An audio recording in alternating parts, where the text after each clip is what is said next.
ईश्वर का ध्यान कर लेने पर मनुष्य का आकार वही रहता है, परंतु उससे अशुभ कर्म नहीं होते। अर्थात जो व्यक्ति अपना सब कुछ ईश्वर को समझकर सांसारिक कार्य करता है, वो कभी गलत कार्य नहीं करता। ईश्वर का दर्शन कर लेने पर मनुष्य फिर जगत संसार के जंजाल में नहीं पड़ता। ईश्वर को छोड़कर एक क्षण भी उसे शांति नहीं मिलती। एक क्षण भी ईश्वर को छोड़ने में मृत्यु कष्ट होता है। हे मनुष्यों, तुम संसार की बातों में भूले बिसरे यह सब छोड़कर जब तुम भगवान के लिए रोओगे तो प्रभु उसी समय आकर तुम्हें अपनी गोद में ले लेंगे। ईश्वर को देखना चाहते हो तो माया को हटा दो। इस सत्य को धारण करो कि भगवान पराये हैं, न तुमसे दूर हैं और न दुर्लभ ही हैं। जिसने तुम्हें यहाँ भेजा है उसने तुम्हारे भोजन का प्रबंध पहले से कर रखा है। जिसकी साधना करने की तीव्र उत्कंठा इच्छा होती है, भगवान उसके पास सद्गुरु भेज देते हैं। गुरु के लिए साधकों को चिंता करने की आवश्यकता नहीं पड़ती। मनुष्य देखने में कोई रूपवान, कोई कुरूप, कोई साधु, कोई असाधु दिखते हैं, परंतु उन सबके भीतर एक ही ईश्वर विराजते हैं। फल के बड़े होने पर फूल अपने आप गिर जाता है, इसी प्रकार देवत्व के बढ़ने से नरत्व नहीं रहता। मनुष्य तभी तक धर्म के विषय में तर्क वितर्क करता है जब तक उसे धर्म का स्वाद नहीं मिलता। स्वाद मिलने पर वह चुपचाप साधन करने लगता है। ईश्वर के अनंत नाम है, अनंत रूप हैं, अनंत भाव हैं। उसे किसी नाम से, किसी रूप से और किसी भाव से कोई पुकारे वह सबकी पुकार सुन सकता है, वह सबकी मनोकामना पूरी कर सकता है। पुस्तकें 1000 पढ़ो, मुख से 1000 श्लोक कहो, पर व्याकुल होकर उसमें डुबकी नहीं लगाने से उसे पा न सकोगे। पहले ईश्वर को प्राप्त करने की चेष्टा करो। गुरु का विश्वास करके कुछ कर्म करो। गुरु न हो तो भगवान के पास कुल प्राण से प्रार्थना करो। वह कैसे हैं यह उन्हीं की कृपा से मालूम हो जाएगा। सांसारिक पुरुष धन मान विषयादि असार वस्तुओं संग्रह कर सुख की आशा करते हैं, परंतु वह सब किसी प्रकार में सुख नहीं दे सकते। भगवान जीव को पाप में लिपटा रहने नहीं देता, वह दया कर झट उसका उद्धार करते हैं। भगवान सबको देखते हैं, किंतु जब तक वे किसी को अपनी इच्छा से दिखाई नहीं देते तब तक कोई उनको देख या पहचान नहीं सकता। पूर्व दिशा में जितना ही चलोगे पश्चिम दिशा उतनी ही दूर होती जाएगी। इसी प्रकार धर्म पथ पर जितना ही अग्रसर होगे संसार उतनी ही दूर पीछे छूटता जाएगा। कलयुग में प्रेमपूर्ण ईश्वर भक्ति ही सर्वश्रेष्ठ तथा साथ वस्तु है। प्रेम से हरिनाम गाओ, प्रेम से कीर्तन रंग में मस्त होकर नाचो। इससे तरोगे, संसार से तर जाओगे। गुरु ही माता, गुरु ही पिता और गुरु ही हमारे कुलदेव है। परमात्मा एक है, उसको अनेक लोग अनेक भावों से भजते हैं। जिस हृदय में ईश्वर का प्रेम प्रवेश कर गया उस हृदय से काम, क्रोध, अहंकार आदि सब भाग जाते हैं। वे फिर नहीं ठहर सकते। सब धर्मों का आदर करो, पर अपने मन को अपनी ही धर्मनिष्ठा से तृप्त करो। साधन भजन के द्वारा मनुष्य ईश्वर को पाकर फिर अपने धाम को लौट जाता है। ईश्वर हम लोगों के अपने मन में है, वह हम लोगों की अपनी माता है। उनके पास हम लोगों का जोर करना मचलना चल सकता है। संसार में रहकर जो साधना कर सकते हैं यथार्थ में वे ही वीर पुरुष हैं। संसार में रहकर सब काम करो, पर ख्याल रखो कहीं ईश्वर के लक्ष्य से मन हट न जाए। उल्टा स्त्रियां माता पिता तथा परिवार वालों के साथ रहकर संसार के सभी कार्य करती हैं, परंतु उनका मन सदा अपने यार में लगा रहता है। हे संसारी जी, तुम भी मन को ईश्वर में लगाकर माता पिता तथा परिवार का काम करते रहो। ईश्वर के दर्शन की इच्छा रखने वालों को नाम में विश्वास तथा सत्यासत्य का विचार करते रहना चाहिए। सच्चा शिष्य गुरु के किसी बाहरी काम पर लक्ष्य नहीं करता, वह तो केवल गुरु की आज्ञा को ही सिर नवाकर पालन करता है। पतंगा एक बार रोशनी देखने पर फिर अंधकार में नहीं जाता। चींटियां गुड़ में प्राण दे देती हैं, पर वहां से लौटती नहीं। इसी प्रकार भक्त जब एक बार प्रभु दर्शन का रसास्वादन कर लेते हैं तो उसके लिए प्राण दे देते हैं, पर लौटते नहीं। गुरु लाखों मिलते हैं, पर चेला एक भी नहीं मिलता। उपदेश करने वाले अनेकों मिलते हैं, पर उपदेश पालन करने वाले विरले ही हैं। ईश्वर का प्रकाश सबके हृदय में समान होने पर भी वह साधुओं के हृदय में अधिक प्रकाशित होता है। समाधिवस्था में मन को उतना ही आनंद मिलता है जितना जीती मछली को तालाब में छोड़ देने से। ज्ञान पुरुष है, भक्ति स्त्री है। पुरुष माया नारी से तभी छूट सकता है जब वह परम वैरागी हो, किंतु भक्ति से तो माया सहज ही छूटी हुई है। काजल की कोठरी में कितना भी बचकर रहो, कुछ न कुछ कसौंस लगेगी ही। इसी प्रकार युवक युवती परस्पर बहुत सावधानी के साथ रहें तो भी कुछ न कुछ का जागेगा ही। जिस प्रकार दर्पण स्वच्छ होने पर उसमें मुंह दिखलाई देने लगता है, उसी प्रकार हृदय के स्वच्छ होते ही उसमें भगवान का रूप दिखाई देने लगता है। ईश्वर को अपना समझकर किसी एक भाव से उसकी सेवा पूजा करने का नाम भक्ति योग है।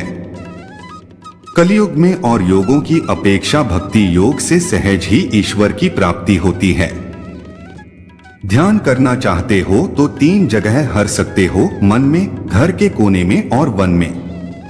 दुष्ट मनुष्य में भी ईश्वर का निवास है, परंतु उसका संग करना उचित नहीं।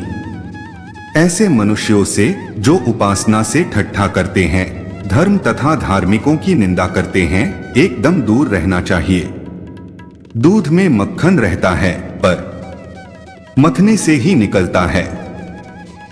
वैसे ही जो ईश्वर को जानना चाहे वह उसका साधन जन करे। एक ज्ञान ज्ञान, बहुत ज्ञान अज्ञान। ईश्वर साकार निराकार और क्या क्या है यह हम लोग नहीं जानते। तुम्हें जो अच्छा लगे उसी में विश्वास कर उसे पुकारो, तुम उसी के द्वारा उसे पाओगे। मिस्री की डली चाहे जिस ओर से, चाहे जिस ढंग से तोड़कर खाओ, मीठी ही लगेगी। उसी प्रकार मन सफेद कपड़े के समान है, इसे जिस रंग में डुबाओगे वही रंग चढ़ जाएगा। मन को स्वतंत्र छोड़ देने पर वह नाना प्रकार के संकल्प विकल्प करने लगता है, परंतु विचार रूपी अंकुश से मारने पर वह स्थिर हो जाता है। हरिनाम सुनते ही जिसकी आंखों से सच्चे प्रमाश्रु वह निकलते है, वही नाम प्रेमी है। डुबकी लगाते ही जाओ, रत्न अवश्य मिलेगा। धीरज रखकर साधना करते रहो, यथा समय अवश्य ही तुम्हारे ऊपर ईश्वर की कृपा होगी। साधु संग को धर्म का सर्व प्रधान अंग समझना चाहिए। मरने के समय मन में जैसा भाव होता है, दूसरे जन्म में वैसी ही गति होती है। इसीलिए जीवन भर भगवान के स्मरण की आवश्यकता है, जिससे मृत्यु के समय केवल भगवान ही याद आवे।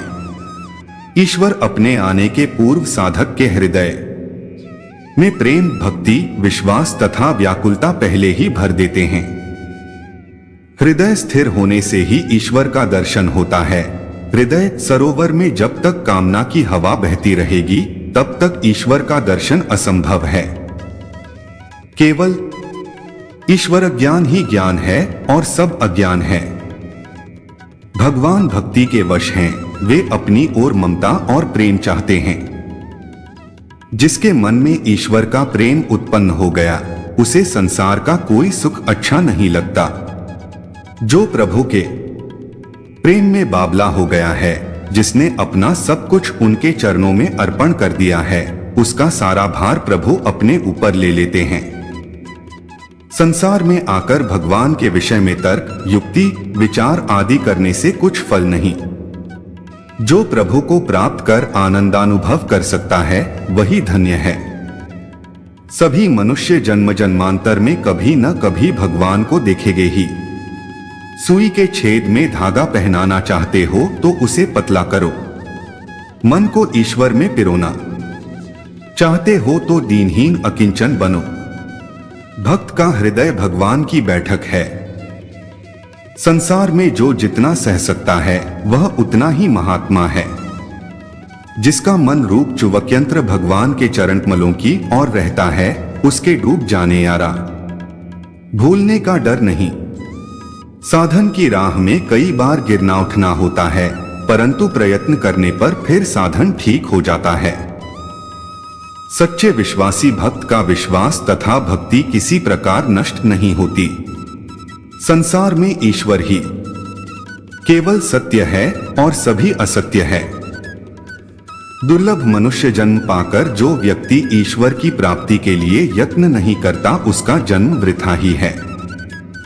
सर्वदा सत्य बोलना चाहिए। कलिकाल में सत्य का आश्रय लेने के बाद और किसी साधना का काम नहीं। सत्य ही कलिकाल की तपस्या है। संसार के यश और निंदा की कोई परवाह न करके ईश्वर के पथ में चलना चाहिए। एक महात्मा को कृपा से कितने ही जीवों का उद्धार हो जाता है। साधक के भीतर यदि कुछ आश्रित है तो समस्त साधना व्यर्थ चली जाएगी। 73 जो ईश्वर में नित्य डूबा रहता है उसकी प्रेमा भक्ति कभी नहीं सूखती, परंतु 2-1 दिन की भक्ति से ही जो संतुष्ट तथा निश्चिंत रहता है सीके पर रखे हुए रिश्ते घड़े के जल के समान वह भक्ति 2 दिन बाद ही सूख जाती है। जगत में ईश्वर व्याप्त हैं, पर उनके पाने के लिए साधना करनी पड़नी है। जिस मन से साधना करनी है वही यदि विषयासंबद्ध हो जाए तो फिर साधना असंभव ही समझो। जल में नाव रहे तो कोई हानि नहीं, पर नाव में जल नहीं रहना चाहिए। साधक संसार में रहे तो कोई हानि नहीं, परंतु साधक के भीतर संसार नहीं होना चाहिए। मन और मुख को एक करना ही साधना है। ईश्वर महान होने पर भी अपने भक्त का तुच्छा उपहार प्रेम पूर्वक प्रसन्न होकर ग्रहण करते हैं। ईश्वर में भक्ति और अटूट निष्ठा करके संसार का सब काम करने में जीव संसार बंधन में नहीं पड़ता। जो ईश्वर का चरण कमल पकड़ लेता है वह संसार से नहीं डरता। ईश्वर के चरण कमल पकड़कर संसार का काम करो, बंधन का डर नहीं रहेगा। पहले ईश्वर प्राप्ति का यत्न करो, पीछे जो इच्छा हो कर सकते हो। जो ईश्वर पर निर्भर करते हैं उन्हें ईश्वर जैसे चलाते हैं वैसे ही चलते हैं, उनकी अपनी कोई चेष्टा नहीं होती। जिस व्यक्ति को ईश्वर के नाम में रुचि है, भगवान में जिसको लगन लग गई है, उसका संसार विकार अवश्य दूर होगा। उस पर भगवान की कृपा अवश्य अवश्य होगी। अपने सब कर्म फल ईश्वर को अर्पण कर दो। अपने लिए किसी फल की कामना न करो। वासना लेश मात्र भी रही तो भगवान नहीं मिल सकते। अहंकार होने पर ईश्वर को नहीं देख सकते। अहम बुद्धि के जाते ही सब जंजाल दूर हो जाते हैं। मैं प्रभु का दास हूं, मैं उसकी संतान हूं, मैं उसका अंश हूं, ये सब अहंकार अच्छे हैं। ऐसे अभिमान से भगवान मिलते हैं।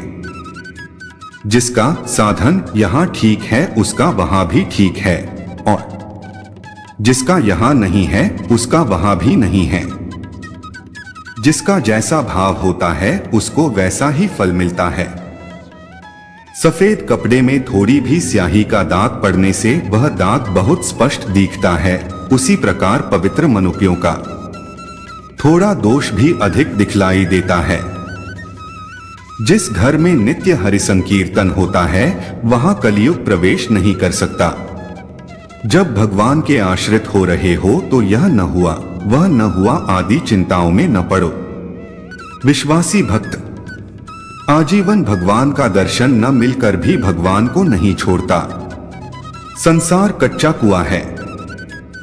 इसके किनारे पर खूब सावधानी से खड़े होना चाहिए। तनिक असावधान होते ही कुएं में गिर पड़ोगे तब निकलना कठिन हो जाएगा। संसारी, तुम संसार का सब काम करो किंतु मन हर घड़ी संसार से विमुख रखो।